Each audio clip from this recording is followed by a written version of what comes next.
Okay, what's up everybody? Julian Hall here, and today's video is going to tell you how you can use slime to teach your kids entrepreneurship. So let's get right into it. So, what is slime? Slime is what it says on the tin. Let me get this slime out here. This here, guys, is slime, yeah? Now, kids are really into it. This is my daughter's slime. My daughter has been into slime for over a year now, yeah, and she got into it, I think, because she saw a couple of YouTube videos on slime, yeah. So this is slime. I mean, it is what it says on the tin, yeah. It's gooey, it looks like snot, it's green, it's gungy, but it doesn't smell, and you don't really get anything on your hands, anything. So it's play safe stuff, yeah. Really, really cool. And as you can imagine, if you are a kid, you're going to love this stuff. Yeah, this stuff is going to be, I mean, you can see I could have hours of fun with this slime. Yeah, like that. That's slime. Okay, now, slime is made, one of the key ingredients of slime is borax. Now, my daughter made this one from a kit that she bought. And like I said, one of the key ingredients is this thing called borax. But the problem with borax is you cannot get borax in this country. Why is that important? Because on YouTube, if you look up slime, you'll see there's like millions of videos, right? Let's get rid of this notification. There's millions videos with millions of views about slime. And a lot of them are about how to make your own slime. But if in the UK you can't get borax, and how you're going to make slime. So what's happened is, this is entrepreneurial trait number one. Kids and adults in this country have become innovative. They have innovated around the problem of the lack of borax, the lack of access to borax, and actually you can get borax. Our head teacher Sam, big up to Sam, found a place where you can actually get borax, but when you go to check out, you have to be an organization. You can't be an individual and buy borax. Not too sure what the reason is, but you can't just buy it like you can buy starch. And that's essentially what borax is. It's liquid starch that enables you to kind of get this whole the kind of thick but gooey consistency, I'd imagine, right? So check this out. From a business perspective, you've got this thing. You've got kids who are really into this product, borax. Slime. Kids who are really into slime, but then you don't have access to the materials to make slime, because that's part of the fun of slime, is making it, right? And again, my daughter got this from a kit. So what's happened is, kids, because they love this thing, because they want to mimic what they see on YouTube, they've been coming up with their own ways of making slime. They've been replacing borax with other substances, yeah? They've been innovating. About 3 months ago, my daughter came home from school, and she said that there was a little girl in her school, in the, I think, year or two above her, who was selling slime. And she was making this slime at home. This little girl was making slime at home, and she was bringing it in, and she was selling it, because this little girl knows that, kids are into slime. So my daughter bought some. Now, the first batch my daughter bought wasn't actually good. So because my daughter has her own business, she knows that if someone doesn't like your stuff, they can bring it back. So that's exactly what my daughter did. She brought it back to the little girl, and the little girl said, you know what? I'm going to make a better batch. Now, this is where resilience comes in, because that little girl could have just given up, but she didn't. 2 weeks later, okay, it was 2 weeks. 2 weeks later, this little girl came back to my daughter with a new improved formula of slime. And she said, because I took 2 weeks, I'm going to give you a second batch, which we all know is great customer service, right? So I kept my daughter waiting for 2 weeks, but my daughter got an extra one. So my daughter's now happy. So can you see the dynamics of that trade happening? There were no adults involved in this conversation. There was just these two little girls who were bartering and trading between each other.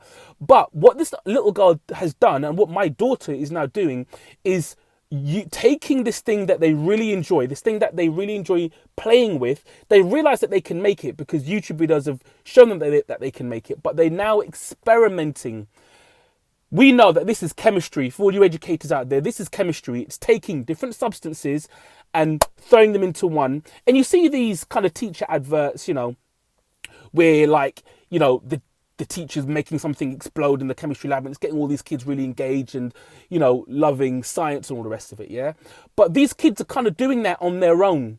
So what I'm saying is, in your household, there is probably, and it's not just about slime here, there is something in your household, something that your kids are really into, that if you help them to scratch past the surface, you will allow them to see the business of it, whether it's Lego, whether it's dolls, whether it's slime, whether it's action figures, whatever it is. Yeah, even if they're sitting down watching YouTube, there is a model, a business model behind all of these things that your children are into.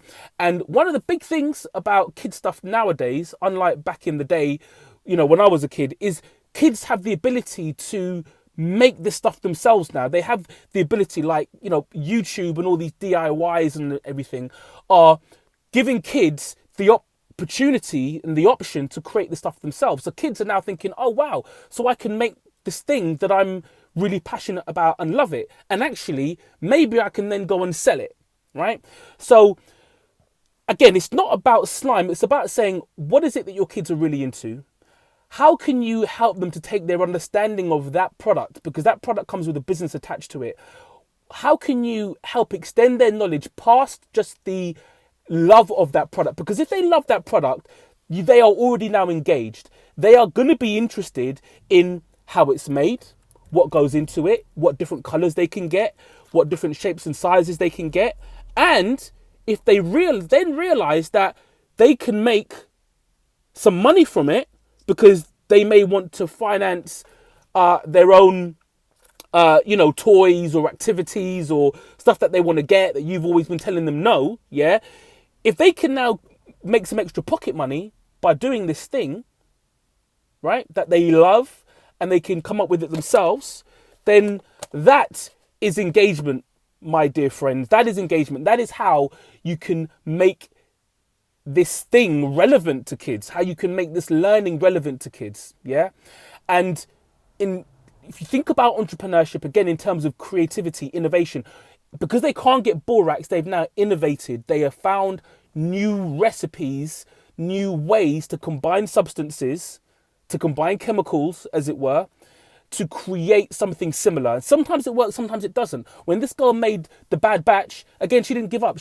There was resilience in it, yeah? When my daughter has been making her own, when she made, from the kit, when she made this the first batch was a bad batch because she used cold water instead of lukewarm water, or it might have been the other way around. So she didn't give up because she really loved it. She really wanted to, you know, get some slime that she could play with. So she tried again. Yeah, and you know, this became a good batch. She might make another bad batch again, but because she knows that she's done it, she knows that she can do it again, even if she makes a mistake. Yeah, so that's it, guys. That's how you can use slime. Principally, it's about taking what your kid loves doing, helping to extend their knowledge past the consumer use of that product, and uncovering potentially what the business could do, what business could be, and just either having a conversation, turning it into a project, turning it into something that they do for an hour, for a week. You might sit down and watch some YouTube videos, or just, you know, have that conversation with them. Highlight, you know, open their minds to what that could mean for them. Yeah, whether it's them just understanding it a little bit more, or eventually doing something about it, yeah, to extend their own enjoyment. And this is the key thing here. They will enjoy it more if they are doing more with it. So that's it, guys. That's how you can use slime to teach kids entrepreneurship. Hope you enjoyed this video. Ultra and out.